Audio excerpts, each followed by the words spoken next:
And good afternoon to you. Thank you for joining us here on Fox 59. We are coming on the air to continue our coverage of first the funeral, then the procession, and now the burial service of fallen Beech Grove police officer Brian Elliott, who was killed in the line of duty 1 week ago. Let's take you out to 34th Street on the near north side of Indianapolis. That is the entrance of Crown Hill Cemetery, where the long line of police vehicles from across the state of Indiana and Marion County have now arrived at the entrance of Crown Hill Cemetery as they come under the second set of garrison flags that have been hung. If you were watching earlier this morning, you saw the funeral inside of Beech Grove High School. Then we came back on the air and we showed you the final 1042 call for Officer Brian Elliott as he was finally marked off duty after being killed in the line of duty a week ago. Now it is time for the burial. This long line of flashing lights and police cars and family members have made their way from Beech Grove on the southeast side of Marion County now to the near north side at Crown Hill Cemetery, where Officer Elliott will be buried in the Heroes of Public Safety Memorial. We will show you that ceremony as well. We have multiple cameras there on that location, as this will be the final piece of the celebration of life for Officer Brian Elliott today. If we go to 34th Street, that's where we will find Fox 59's Russ McQuaid, who has covered a lot, far too many, of course, of these officer-involved shootings as this, okay, we'll get to Russ here in just a moment. These officer-involved incidents where the officer is killed in the line of duty, and then now to this, the funeral, the procession, the 1042, and now the burial. We'll get to Russ here in just a moment as we get his shot back up, but this is the scene of what we'll be seeing here soon. Family members are starting to gather as people walk from their cars now to sections inside of Crown Hill, which is what this shot is. This is inside of Crown Hill Cemetery, where everyone is lining up to pay their very final respects on this day of remembrance that started this morning at 11 o'clock in the gym of Beech Grove High School, where Officer Brian Elliott was a student and an eventual graduate. He is a Beech Grove Hornet, and that is where why things were so appropriate to have today's ceremony at the Beech Grove High School. Beech Grove schools are closed today as people have been given the opportunity to get out there on the road and line the streets. We have seen that, and we see more of that near Crown Hill Cemetery on this very cold day. That's where we find our Russ McQuaid, who has covered far too many of these officer line of death duties. And unfortunately, Russ, we add another to the list today. Talk about what's happening there behind you as these cars come under the garrison flags. Well, good afternoon, Cameron. Yes, we're on here on 34th Street, right out front of the front gates of Crown Hill Cemetery, where these police cars, you've seen them, they've been rolling up here ever since about 2 o'clock this afternoon. I'm going to step out of the way so you can take a look. I have seen cars from Dayton, Ohio. I've seen vehicles representing the Chicago Police Department. Police vehicles from up in the region, Crown Point, Elkhart, Mishawaka, as well as other parts of Indiana, certainly throughout central Indiana. Dozens, if not at this point, well over 100 vehicles. You see them all silently. They're red and white and blue lights flashing as they pass under those garrison signs, those garrison flags that we've got hanging out here, 2 of them on the entrance to Crown Hill. Along the side of the road here, gathering for the last hour or so, some of the folks who we've spoken to, you can see there in front of our camera, a couple of gentlemen I spoke to, volunteer firefighters who came down from Madison County. In front of them, a woman who brought her children out. She says she is the wife of an IMPD officer and thinks about every day when he goes off to work. She thinks just what has happened here, and she crosses her fingers that her husband won't be included among that. I've also talked to neighbors out here, up here on the northwest side of the immediate area of downtown near Crown Hill. This can sometimes be a rough area of town. I've covered a lot of crimes up here, and that's what I spoke with one of the neighbors about. And she said she was out here not only to pay respect to this officer, though he may be from Beech Grove, but to pay respect to all officers, including those at IMPD, who put their lives on the line in this very neighborhood to keep these neighbors safe up here. We are awaiting the arrival of the hearse bearing the officer's body. I imagine it is way back there in that procession, as that procession has to wind its way through the town of Beech Grove, the city of Beech Grove, as neighbors there show their respect. Then onto Keystone Avenue, which takes them to northbound 65. Part of the freeway will be shut down to allow passage of the funeral procession. It's got to come up through the construction just south of the South Split and then wind its way up on the north side of downtown and winds around to 29th Street, gets off on 29th Street over past Capitol in Illinois before it winds its way up here and then takes a left turn to go westbound on 34th Street. And that's where you see these officers rolling up now.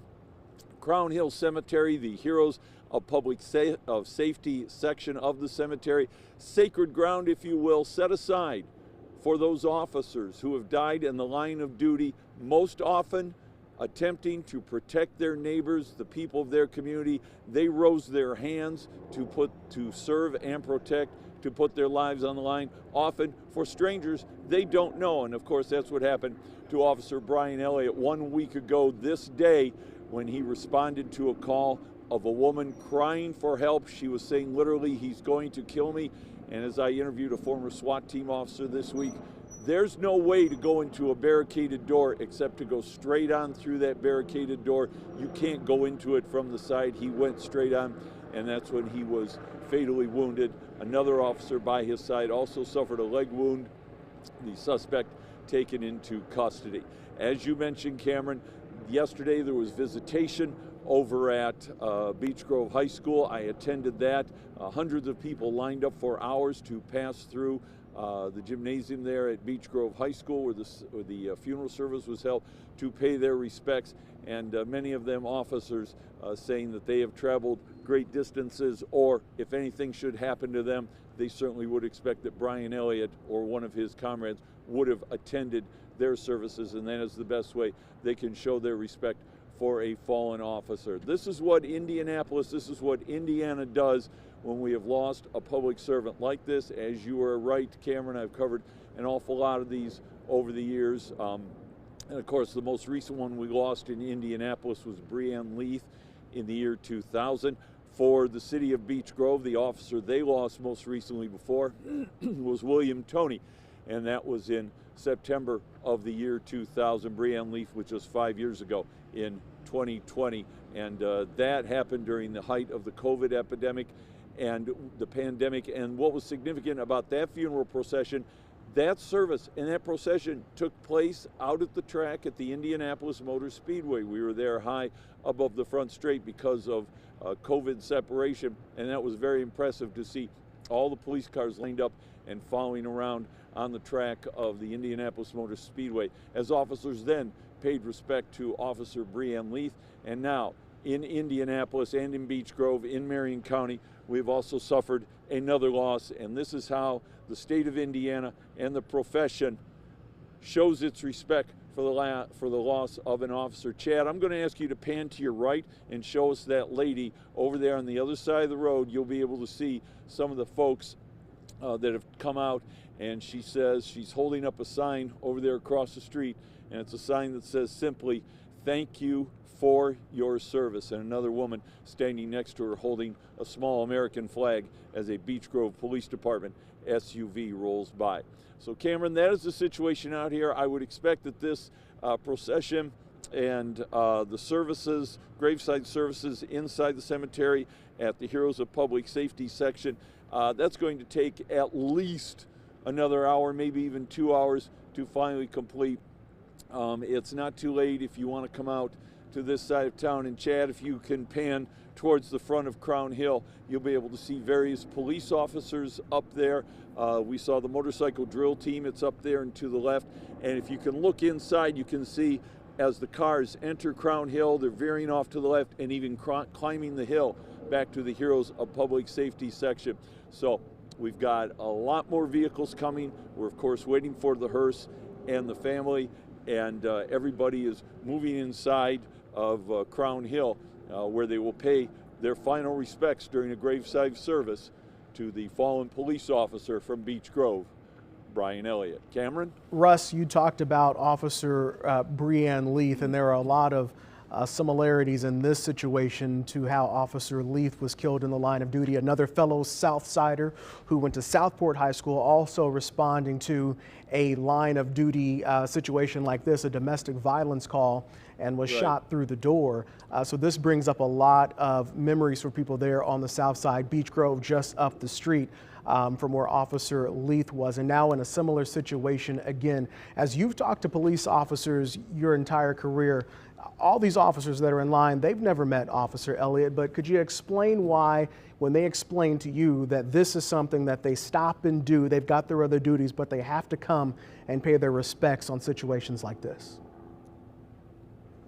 And two more names, which we have not mentioned, but certainly we need to remember. Officer Rod Bradway, that was, I believe, in 2013 on the west side of Indianapolis. Similar situation, a woman held hostage all day, heard screaming as he ran up those steps.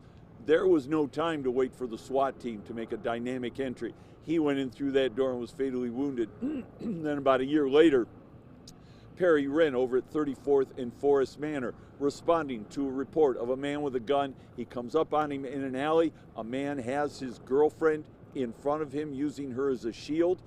The officer's obviously confronted with a no-win situation when the suspect pulls his gun around from the side and fatally wounds Officer Perry Wren. So, as you mentioned, officers know this. I've talked to several officers in the last week, and they say this just highlights and points up the fact what we do is inherently dangerous. We are in a dangerous situation here, and this is what we do. And it's still amazing that continually we get young people to sign up.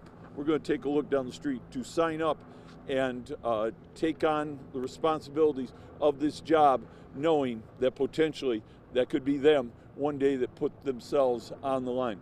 I'm going to let my photographer, Chad Epler, take a shot back down 34th Street towards Illinois, and under those flags. Now we are getting a contingent of a motorcycle escort coming through right now, and due to the flashing lights, I can't exactly make out the type of vehicle is coming, but it could very possibly be, we may be getting close to seeing the funeral procession in the hearse come by. So I'm going to just let you watch that, Cameron, as it unfolds here on 34th Street. And indeed, that is the Marion County Sheriff's Office that is immediately in front of the hearse that has now gone under its third garrison flag before it gets ready to go into Crown Hill Cemetery right there. Behind Officer Brian Elliott's hearse, you will start seeing civilian vehicles as his family members and friends are now escorted inside of Crown Hill. That long procession of cars at the beginning is just officers who are showing their support, who are escorting Brian Elliott into Crown Hill Cemetery to the public safety heroes section of the memorial. Particularly, officers of other departments are at the front, and then we've seen Marion County Sheriff's officers and then Beech Grove Police Department officers right in front of Brian Elliott as he now moves into the Crown Hill entrance there at 34th and Boulevard. Inside, we do have another shot to show you with officers who are in full uniform right now, who are standing by there, you see, getting ready to pay their respects at this burial. They are there in full uniform in this cold weather here, but officers of all different jurisdictions, of different departments. On a day like today, jurisdiction is just a line, and what they are seeing right now is part of what they do. As we heard Russ say, this is something that they all relate to. Russ, I know we still have you there on 34th Street. The people who have been out there, Correct. We've been watching this since 11 o'clock. How long have the people been out there standing in the cold to pay their respects? Well, we got out here about 11 o'clock, and it's really been the last hour these folks have shown up. And now, Cameron, what you can see, these are civilian vehicles, as if we already didn't have well over 100 police and public safety vehicles leading the way. You saw the hearse go past. You saw a long stretch limousine with the family go past. And then what you're watching now is civilians as they are rolling up past. And then some of the folks I talked to earlier out here, which will be part of my story coming up later, were volunteer firemen saluting as the hearse drove by. So now what you're seeing is just plain folks, whether they came from the funeral service at the high school or they fell in line, and many of them with their blinking lights. So everybody moving inside, and a lot of these civilians, once they get inside, they'll be parking and then hiking to the gravesite, because it's a bit of a haul in there. And of course, you've got a better visual on the actual gravesite from that feed than I have out here. But I can tell you, all backed up down 34th Street to Illinois. It looks like they're still in Capitol. It looks like they're still trying to turn left going northbound, trying to make their way here to the front gates of Crown Hill Cemetery. Russ, when you talk to officers, when they talk about moments like this, what is the mood? It's something that everybody stops and talks about, because they all know that they could get that 911 call and they could easily be in this situation, because you don't know what's on the other side of that door. How was this a universal feeling for them? Well, because everybody's been there. Everybody's seen a situation like that, and they've trained for it. They've been there, and 99 times out of 100, they've been lucky, but they've never known for sure what's going to happen on the other side of that door.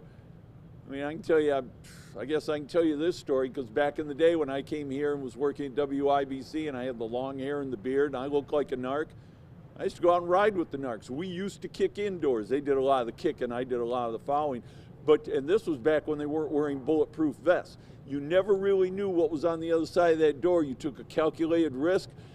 You were like a deer in the month of November. All your senses were alive, and you were thinking, okay, what am I going to find on the other side, and what's my next move once I get in there and try to cover? But there's no way in except to go straight in through that door.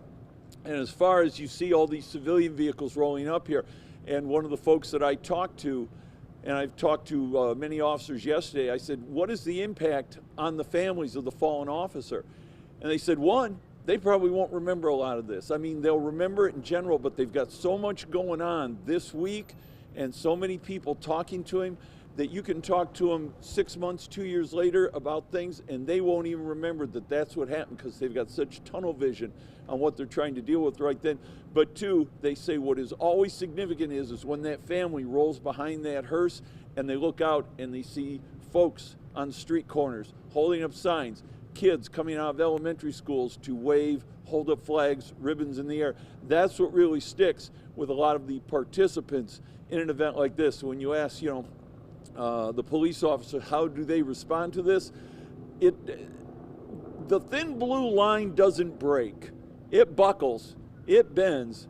The thin blue line doesn't break because there will always be another officer willing to step in and fill that gap.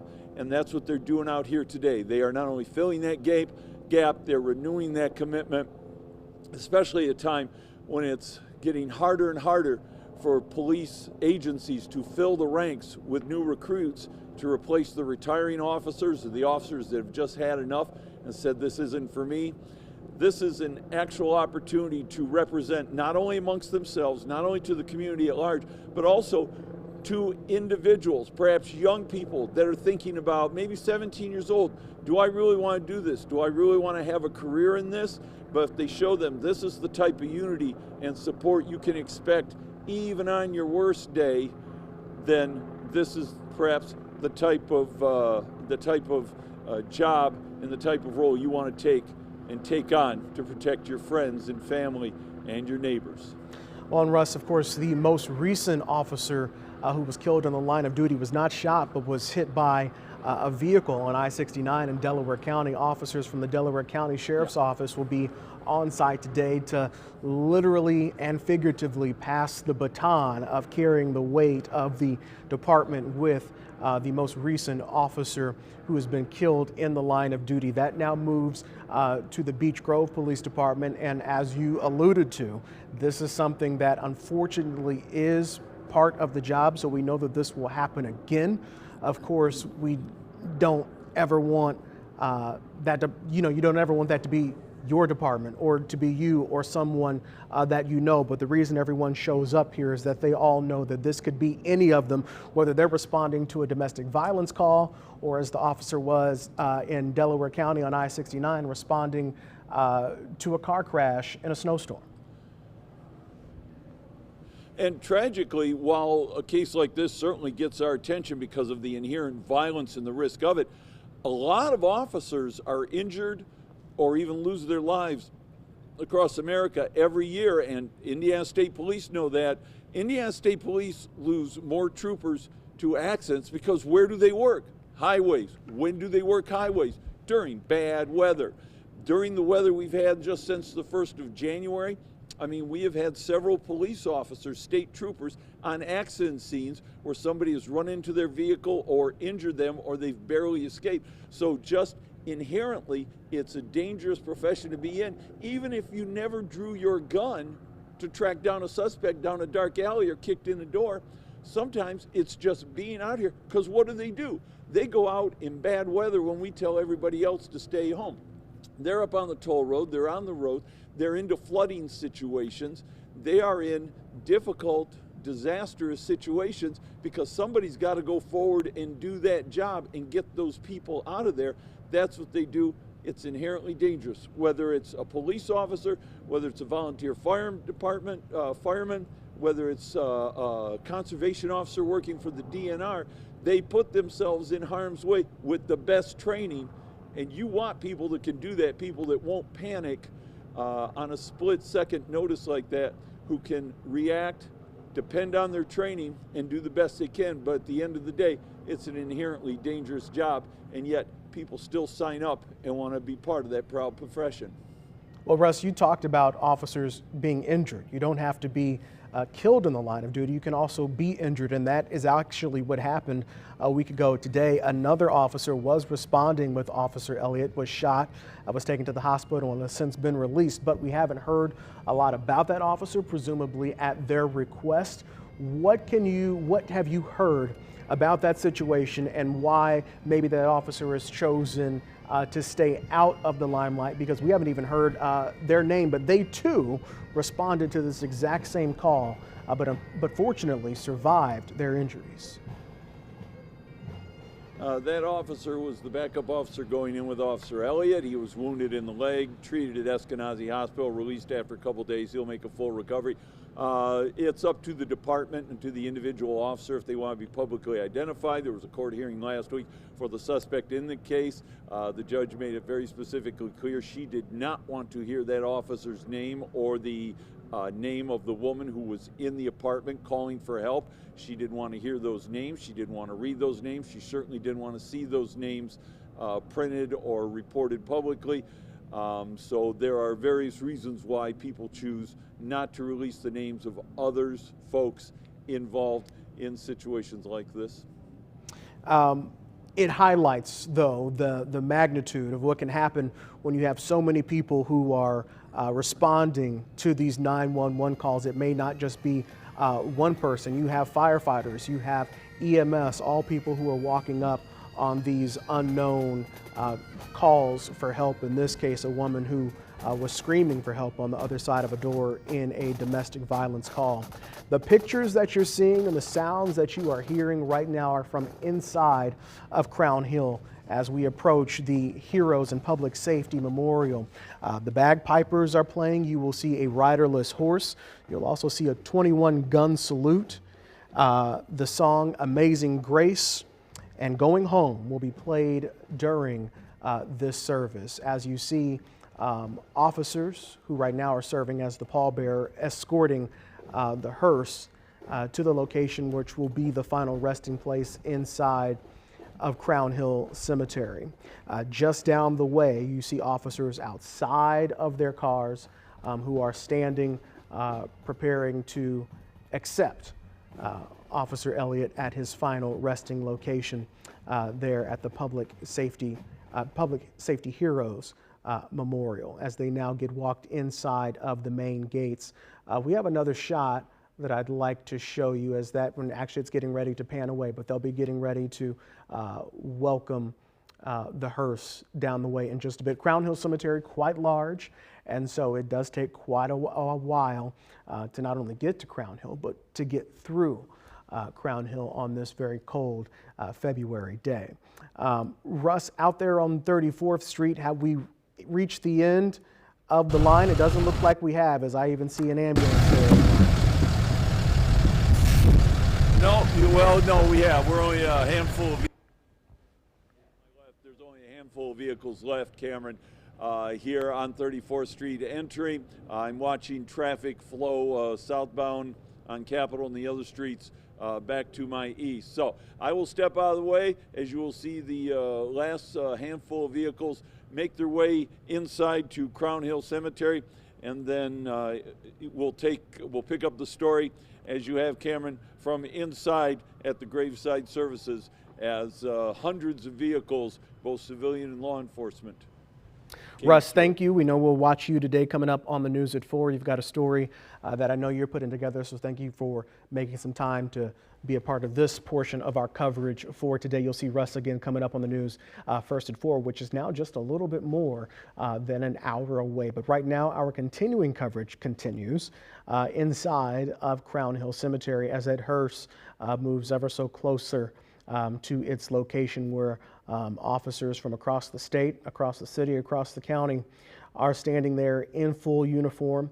Again, there will be a full but shorter ceremony that you will see here at the burial site. And again, that includes a 21 gun salute.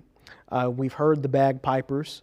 You will see a riderless horse, which, much like the Beech Grove police car that Brian Elliott was driving, is without its rider at this moment, and that's what that signifies, that, again, someone killed in the line of duty. He is now freshly off duty after that 1042 call that happened just this afternoon as his body was moved from Beech Grove High School to the Beech Grove Police Department and now into Crown Hill Cemetery. As you see, officers walking toward the location, and here's another shot of the officers who are standing waiting for the body to arrive at its final resting place. As those bagpipers get in, we will let you listen to that, and we will take you into this ceremony in its entirety. As they are right now, we'll listen to them as soon as we're able to hear them as they are beginning right now. Let's listen in.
set, hold!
And we've been watching live coverage from Crown Hill Cemetery as officers from around the state and the county pay their respects to fallen officer Brian Elliott of Beech Grove, who was shot and killed in the line of duty 1 week ago today. This is the final portion of a day of solemn celebrations for the officer killed in the line of duty. What you're looking at right now are officers who are placing the carnations that they've been wearing on Officer Elliott's casket. Each officer has been wearing one of those white carnations that has a red dot in the middle. That dot represents the bloodshed and the welfare of a community. As officers are paying their final farewell, they are passing by that casket and placing them on top. What you saw for a good portion were two sets of officers on both sides of that casket.